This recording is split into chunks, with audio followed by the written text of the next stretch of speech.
కాంగ్రెస్ లా టోపీలు పెట్టుకొని నమాజ్ చేస్తున్నట్లు నటించేవాని కాదు.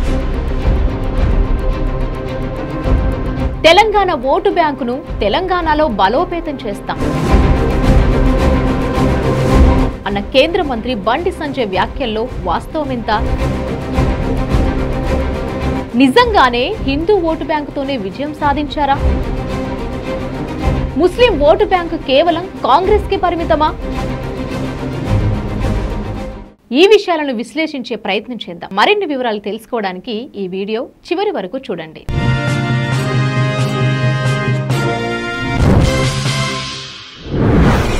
హిందూ ఓటు బ్యాంకుతోనే కరీంనగర్ ఎంపీగా విజయం సాధించా అన్న బండి సంజయ్ మాటల్లో వాస్తవమింత? స్థానిక సంస్థల ఎన్నికల కోసం ఉప ఎన్నికల్లో విజయం సాధించడం కోసం బండి సంజయ్ డ్రామాలాడుతున్నారా?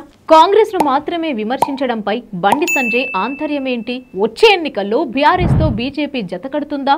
బండి సంజయ్ మాటలు చూస్తుంటే వచ్చే ఎన్నికల్లో బీఆర్ఎస్ తో జతకట్టి కాంగ్రెస్ కు చెక్ పెట్టాలని ప్రయత్నిస్తున్నట్లుగా ఉంది. తెలంగాణలో హిందూ ఓటు బ్యాంకును బలోపేతం చేసి బీజేపీకి పూర్తి అనుకూలంగా మలుచుకుంటామని చెప్పడంలో ఉన్న ఆంతర్యాన్ని చూస్తే కాంగ్రెస్ ఎంఐఎంతో జతకట్టి అంతర్గతంగా ప్రభుత్వాన్ని జోడెద్దుల బండిలా నడిపిస్తోంది. గతంలో బీఆర్ఎస్ ఎంఐఎంతో కలిసిమెలిసి తిరిగింది. ఈ రెండు పార్టీలు ఎంఐఎంతో ఎప్పుడు జతకట్టినా ఆశ్చర్యపోనవసరం లేదు. టోపీలు పెట్టుకుని కాంగ్రెస్ ఓట్లు అడగటానికి ముస్లింల దగ్గరికి వెళ్లి అడుక్కుంటుందని దుయ్యబడ్డారు. బీజేపీకి ఎంఐఎం ఎట్టి పరిస్థితుల్లో మద్దతివ్వదు. కేంద్ర మంత్రి కిషన్ రెడ్డి వ్యాఖ్యలు చూస్తుంటే ఎంఐఎంను టార్గెట్ చేస్తూ హిందూ ఓటు బ్యాంకును తెలంగాణలో బలోపేతం చేసే దిశగా అడుగులు వేస్తున్నట్లు కనబడుతోంది. వచ్చే ఎన్నికల్లో ముందస్తు ప్రణాళికగా మనం దీన్ని అర్థం చేసుకోవచ్చు. 2014 నుండి బీఆర్ఎస్ సర్కార్ కేంద్రంలో అధికారంలో ఉంది. మరి రోహింగ్యాల గురించి ప్రతిపక్షాలు ప్రతినిత్యం ప్రశ్నిస్తున్న నేపథ్యంలో 2014 కంటే ముందే రోహింగ్యాలు దేశంలో ఉన్నారని వారిని తిరిగి పంపించే దిశగా చర్యలు తీసుకుంటామని చెప్పారు. బీజేపీ ప్రభుత్వం వచ్చిన తర్వాత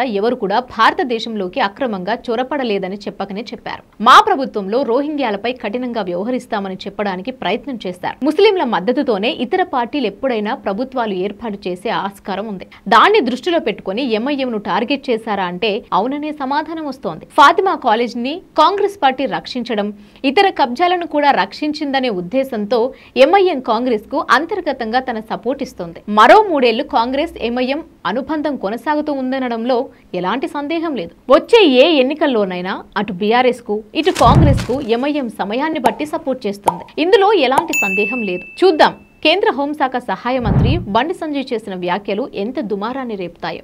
కౌంటర్ గా కాంగ్రెస్ ఎలా స్పందిస్తుందో వేచి చూద్దాం.